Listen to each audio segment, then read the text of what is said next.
ಸಿದ್ಧಗಂಗಾ ಮಠದಲ್ಲಿ ಪ್ರಸಾದದ ಮಹತ್ವವನ್ನ ತೋರಿಸಿದ್ದಾನೆ ಒಬ್ಬ ಬಾಲಕ. ಅನ್ನದ ಮಹತ್ವವನ್ನ ಸಾರಿದ್ದಾನೆ ಮಠದ ವಿದ್ಯಾರ್ಥಿ. ಬಾಲಕನಿಂದ ಭಕ್ತರೊಬ್ಬರಿಗೆ ಅನ್ನದ ಪಾಠವನ್ನ ಹೇಳ್ಕೊಡ್ಲಾಗಿದೆ. ಯಾಕೆಂದ್ರೆ ಸಿದ್ಧಗಂಗಾ ಶ್ರೀಗಳು ಹೇಳ್ಕೊಟ್ಟಿದ್ದು ಅದೇ ಶಿಸ್ತು, ಅನ್ನದ ಮಹತ್ವವನ್ನ ಹೇಳ್ಕೊಟ್ಟಿದ್ರು. ಜ್ಞಾನದ ಮಹತ್ವದ ಜೊತೆಗೆ ಅನ್ನದ ಮಹತ್ವವನ್ನ ಕೂಡ ಕಲಿಸಿದ್ದಾರೆ ಅಲ್ಲಿರುವಂತಹ ವಿದ್ಯಾರ್ಥಿಗಳಿಗೆ. ಅಲ್ಲಿ ಬಂದಂತಹ ಸಂದರ್ಭದಲ್ಲಿ ನಿನ್ನೆ ಇದ್ದಂತಹ ಒಂದು ಆ ಸಿಚುಯೇಷನ್ ಅಲ್ಲಿ ಒಬ್ರು ಪೂರ್ತಿ ಊಟ ಮಾಡದೆ ಎಲೆಯನ್ನ ಬಿಸಾಡ್ತಾ ಇದ್ರು. ದೇವರ ಸನ್ನಿಧಾನದಲ್ಲಿ ವಿದ್ಯಾರ್ಥಿಯ ಅನ್ನದ ಪಾಠ ಅವರಿಗೆ ಮಾಡಲಾಗಿದೆ. ಪ್ರಸಾದವನ್ನ ಚೆಲ್ಲಿದ್ರೆ ಮತ್ತೆ ಸಿಗಲ್ಲವೆಂಬ ಪಾಠವನ್ನ ಆ ಬಾಲಕ ಅಲ್ಲಿ ಒಬ್ರು ಅನ್ನವನ್ನ ಬಿಸಾಕಿದಂತಹ ಸಂದರ್ಭದಲ್ಲಿ ಹೇಳಿರುವಂತದ್ದು. ದೊಡ್ಡವರಿಗೆ ಚಿಕ್ಕ ಬಾಲಕ ಅನ್ನದ ಏನು ಮಹತ್ವವನ್ನ ಸಾರಿದ್ದಾನೆ. ಇದರಲ್ಲೇ ಗೊತ್ತಾಗುತ್ತೆ ಸಿದ್ಧಗಂಗಾ ಶ್ರೀಗಳು ಎಷ್ಟರ ಮಟ್ಟಿಗೆ ಅಲ್ಲಿರುವಂತಹ ವಿದ್ಯಾರ್ಥಿಗಳಿಗೆ ಅನ್ನದ ಮಹತ್ವವನ್ನ ತಿಳಿಸ್ಕೊಟ್ಟಿದ್ರು. ಯಾವ ರೀತಿಯಾಗಿ ಅನ್ನ ಅಂದ್ರೆ ನಾವು ಕಾಪಾಡ್ಕೊಳ್ಬೇಕು ಮತ್ತು ಒಂದ್ ಕಡೆ ಅದರ ಮಹತ್ವ ಏನು ಅನ್ನೋದನ್ನ ಸಾರಿದ್ರು ಅನ್ನೋದು ಆ ವಿದ್ಯಾರ್ಥಿಗಳ ಮುಖಾಂತರ ಗೊತ್ತಾಗ್ತಾ ಇದೆ.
ನೋಡ್ತಾ ಇದ್ವಿ ಸಿದ್ಧಗಂಗಾ ಮಠದಲ್ಲಿ ಆ ವಿದ್ಯಾರ್ಥಿಗಳಿಗೆ ಎಷ್ಟರ ಮಟ್ಟಿಗೆ ಅನ್ನದ ಮಹತ್ವ ಗೊತ್ತಿದೆ ಅನ್ನೋದನ್ನ.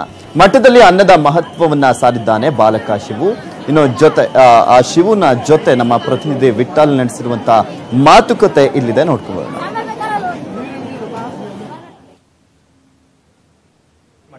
ಕ್ಷಣ ಎಲ್ರಿಗೂ ನೆನಪಬಹುದು ಅನ್ನದಾಸೋಹ. ಈ ಅನ್ನದಾಸೋಹದ ಬಗ್ಗೆ ನಿನ್ನೆ ನಾನು ಕೂಡ ಸಿದ್ಧಗಂಗಾ ಮಠದಲ್ಲಿ ಸಾಕಷ್ಟು ಚರ್ಚೆ ಆಗ್ತದೆ.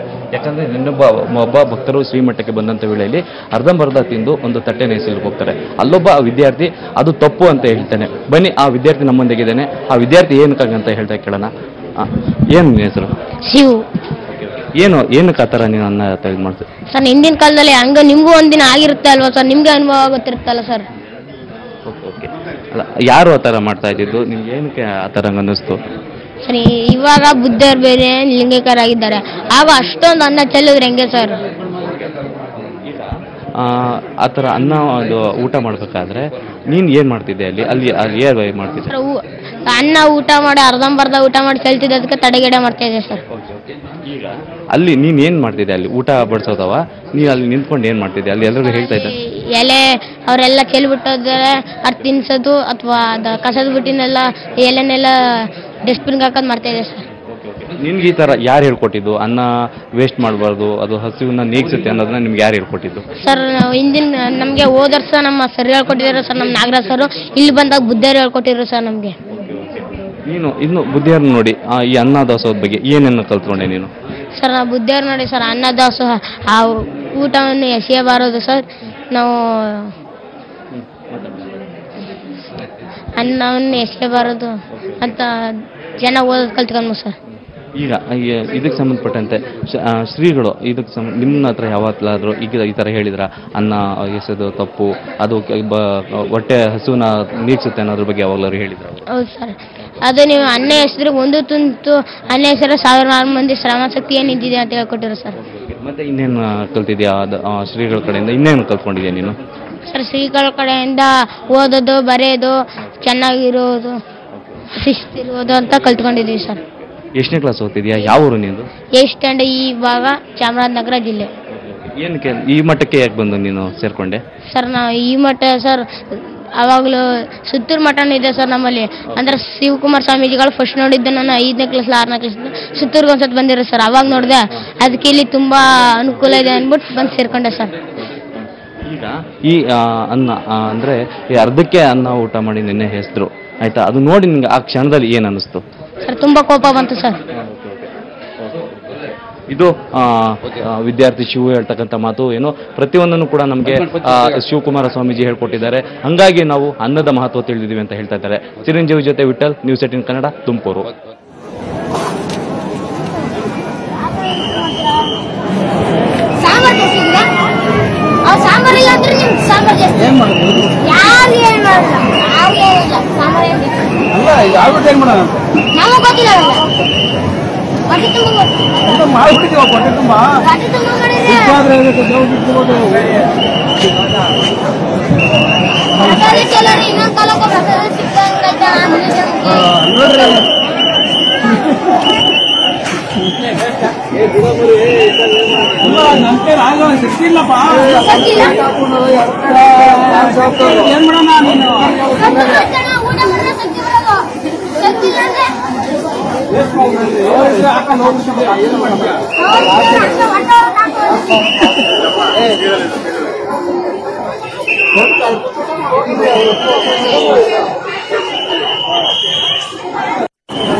ಇನ್ನು ಸಿದ್ಧಗಂಗಾ ಶ್ರೀಗಳ ಅಗಲಿಕೆಯಿಂದಾಗಿ ಕೇವಲ ಭಕ್ತರಷ್ಟೇ ಅಲ್ಲ, ಆ ಭಕ್ತರಷ್ಟೇ ನೋವಿನಲ್ಲಿ ಮುಳುಗಿಲ್ಲ, ಮಠದಲ್ಲಿ ಇರುವಂತಹ ಜಾನುವಾರುಗಳು ಸಹ ಮೂಕ ವೇದನೆಯನ್ನ ಅನುಭವಿಸ್ತಾ ಇದೆ. ಹೊಸ ಮಠದ ಸಮೀಪವೇ ಇರುವಂತಹ ಗೋಶಾಲೆಯಲ್ಲಿ ರಾಸುಗಳು ಹಾಕಿದಂತ ಹುಲ್ಲನ್ನ ತಿನ್ನದೆ ಮೂಕ ರೋಧನೆಯನ್ನ ವ್ಯಕ್ತಪಡಿಸ್ತಾ ಇದ್ದಾವೆ. ಈ ಕುರಿತು ನಮ್ಮ ಪ್ರತಿನಿಧಿ ಅಶೋಕ್ ನಡೆಸಿರುವಂತಹ ವಾಕ್ತೃ ಇಲ್ಲಿದೆ. ಸಿದ್ಧಗಂಗಾ ಶ್ರೀಗಳು ಲಿಂಗೈಕ್ಯ ಹಿನ್ನೆಲೆ ಅವರು ಪ್ರತಿದಿನ ಪೂಜೆಯನ್ನ ಮಾಡ್ತಿದ್ರು. ಪೂಜೆ ಮಾಡಿದ ಬಳಿಕ ಬಂದು ಇಲ್ಲಿ ಪ್ರಸಾದವನ್ನ ನೀಡ್ತಿದ್ರು, ಅಂದರೆ ದನಕರುಗಳಿಗೆ ಪ್ರಸಾದವನ್ನ ನೀಡ್ತಿದ್ರು, ಬಾಳೆಹಣ್ಣು ಮತ್ತು ಹಣ್ಣು ಹಂಪಲನ್ನ ನೀಡ್ತಿದ್ರು. ಆದರೆ ಈಗ ಸಿದ್ಧಗಂಗಾ ಶ್ರೀಗಳು ಲಿಂಗೈಕ್ಯರಾದ ಹಿನ್ನೆಲೆ, ಅವರು ಇಲ್ಲದ ಹಿನ್ನೆಲೆ ಇಲ್ಲಿ ಇರುವಂತಹ ಜಾನುವಾರುಗಳು ಕೂಡ ಸರಿಯಾಗಿ ಮೇವನ್ನು ತಿಂತಿಲ್ಲ, ಮರುಕವನ್ನು ವ್ಯಕ್ತಪಡಿಸ್ತಾ ಇದ್ದಾರೆ. ನಾನೀಗ ಏನು ದನದ ಕೊಟ್ಟಿಗೆಯಲ್ಲಿ ಮುಂಭಾಗ ಇದ್ದೇನೆ, ಆ ಜಾನುವಾರು ಇರುವಂಥ ಸ್ಥಳದಲ್ಲಿ. ನನ್ನ ಎಡಭಾಗದಲ್ಲಿ ನೋಡ್ಬೋದು, ಇಲ್ಲಿ ಏನು ಹಸು ಒಂದು ಇಲ್ಲಿರುವಂಥದ್ದು. ಈ ಹಸು ಕೂಡ ಯಾವುದೇ ಮೇವನ್ನು ಕೂಡ ಮೇಯ್ತಾ ಇಲ್ಲ, ಸ್ವಲ್ಪವನ್ನು ಕೂಡ ಆಹಾರವನ್ನು ತಿಂತಾ ಇಲ್ಲ. ಸಿದ್ಧಗಂಗಾ ಶ್ರೀಗಳು ಇಲ್ಲ ಏನು ಅವರು ನಿಧನದ ಹಿನ್ನೆಲೆ ಅವ್ರಿಗೆ ಭಾವನಾತ್ಮಕವಾಗಿ ಒಂದು ಸಂಬಂಧ ಇತ್ತು ಶ್ರೀಗಳೊಡನೆ. ಆದರೆ ಯಾವುದೇ ಮೇವನ್ನು ಮೇಯದೆ ಸುಮ್ಮನೆ ನಿಂತಿದೆ. ಅದರ ಮೇಲ್ಭಾಗದಲ್ಲೂ ಕೂಡ ಫ್ಲೆಕ್ಸನ್ನು ಹಾಕಲಾಗಿದೆ. ಇದು ದೊಡ್ಡದಾದಂತಹ ಒಂದು ಕೊಟ್ಟಿಗೆ. ಇಲ್ಲಿ 10 ದನಕರುಗಳನ್ನು ಸಾಕಲಾಗ್ತಿದೆ. ಇದರ ಎಡಭಾಗದಲ್ಲಿ ನಾವು ನೋಡುವಂಥದ್ದಾದರೆ ಇದರ ಪಕ್ಕದಲ್ಲೂ ಕೂಡ ಏನು 10 ಜಾನುವಾರುಗಳು ಇರುವಂಥದ್ದು. ಜೋಡಿ ಎತ್ತುಗಳು ಮತ್ತು ಹಸುಗಳು, ಕರುಗಳು ಎಲ್ಲವನ್ನು ಕೂಡ ಇಲ್ಲಿ ಸಾಕಲಾಗಿದೆ. ಇವು ಕೂಡ ಸರಿಯಾಗಿ ಮೇವನ್ನು ಮೇಯ್ತಾ ಇಲ್ಲ. ಇಲ್ಲಿ ಹಾಗೆ ಬೆಳಗ್ಗೆ ಅಷ್ಟೊಂದು ಹುಲ್ಲನ್ನು ಹಾಕಿದ್ರು, ಆದರೂ ಕೂಡ ಸ್ವಲ್ಪವೂ ಕೂಡ ಖಾಲಿಯಾಗಿಲ್ಲ. ಏನು ಇಲ್ಲೂ ಕೂಡ ಇದರ ಪಕ್ಕದಲ್ಲೂ ಕೂಡ ದನಿನ ಕೊಟ್ಟಿಗೆಯನ್ನು ನಾವು ಇಲ್ಲಿ ನೋಡ್ಬೋದು. ಇಲ್ಲಿ ಪ್ರತಿನಿತ್ಯ ಶ್ರೀಗಳು ಬಂದು ಪೂಜೆ ಸಲ್ಲಿಸಿದ ಬಳಿಕ ಬೆಳಗಿನ ಜಾವ ಅವ್ರಿಗೆ ಹಣ್ಣು ಹಂಪಲನ್ನು, ಬಾಳೆಹಣ್ಣು, ಇನ್ನಿತರ ಹಣ್ಣು ಹಂಪಲಗಳನ್ನು ಇಲ್ಲಿ ನೀಡ್ತಾ ಇದ್ರು. ಪ್ರತಿಯೊಂದಕ್ಕೂ ಕೂಡ ಹಣ್ಣು ಹಂಪಲನ್ನು ಅವರೇ ಖುದ್ದಾಗಿ ಶ್ರೀಗಳೇ ಬಂದು ಹಣ್ಣು ಹಂಪಲನ್ನು ನೀಡ್ತಾ ಇದ್ರು. ಆದರೆ ಅದರಿಂದಾಗಿ ಈಗ ಈ ಜಾನುವಾರುಗಳು ಕೂಡ ಸರಿಯಾಗಿ ಮೇವನ್ನು ಮೇಯ್ತಾರೆ. ದೊಡ್ಡ ದೊಡ್ಡ ಎತ್ತುಗಳನ್ನು ಕೂಡ ನಾವಿಲ್ಲಿ ಕಾಣ್ಬೋದು. ಅಲ್ಲಿ ಮುಂಭಾಗದಲ್ಲೂ ಕೂಡ ಸುಮಾರು 10 ರಾಸುಗಳು ಇಲ್ಲಿ ಇರುವಂಥದ್ದನ್ನು ನಾವಿಲ್ಲಿ ಗಮನಿಸ್ಬೋದು. ಮಠದ ಏನು ಹೊಸ ಮಠದ ಮುಂಭಾಗದಲ್ಲೇ ಈ ದನಿನ ಕೊಟ್ಟಿಗೆ ಇರುವಂತಹದ್ದು. ಇಲ್ಲಿಗೆ ಶ್ರೀಗಳು ಪೂಜೆಯನ್ನು ಸಲ್ಲಿಸಿದ ಬಳಿಕ ಈ ಜಾನುವಾರುಗಳಿಗೆ ಬಂದು ಆಹಾರವನ್ನು ನೀಡ್ತಿದ್ರು. ಇದು ಒಳಭಾಗದಲ್ಲಿ ನಾವು ನೋಡುವಂಥದ್ರೆ ಇದು ದನದ ಕೊಟ್ಟಿಗೆ.